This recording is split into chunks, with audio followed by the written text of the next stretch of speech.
అండి welcome back to our channel. ఈరోజు నేను మీకు గోంగూర చికెన్ ఫ్రై ఎలా తయారు చేయాలో చూపిస్తాను. వీడియోలో చూపిస్తున్న విధంగా ఈజీగా ప్రిపేర్ చేసుకోవచ్చు. ముందుగా ఒక ప్యాన్ పెట్టుకొని అందులో చికెన్కి సరిపోయేంత ఆయిల్ వేసుకొని పోపు దినుసులు యాడ్ చేసుకోవాలి. మీకు కావాలంటే బగారాకు బిర్యానీ ఐటమ్స్ కూడా యాడ్ చేసుకోవచ్చు. నేను ఇక్కడ సింపుల్గా తయారు చేస్తున్నాను.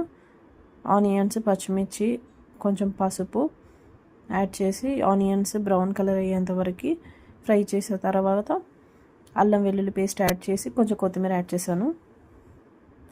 ఇదంతా దగ్గర పడ్డాక క్లీన్గా వాష్ చేసుకున్న చికెన్ని యాడ్ చేసి మూత పెట్టి మినిమం 5 minutes ఉడికించుకోవాలి. పడింది వాటర్.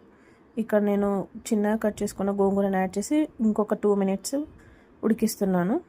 ఇక్కడ వాటర్ అంతా ఇంకిపోయింది.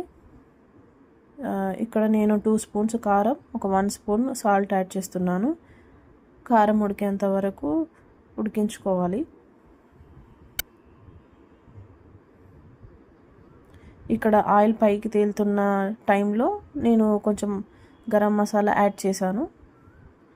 అంతే అండి, ఎంతో సింపుల్గా ఇంట్లోనే ప్రిపేర్ చేసుకోవచ్చు. లాస్ట్లో కొంచెం కొత్తిమీరతో గార్నిష్ చేస్తే ఇంకా బాగుంటుంది ఫ్లేవర్.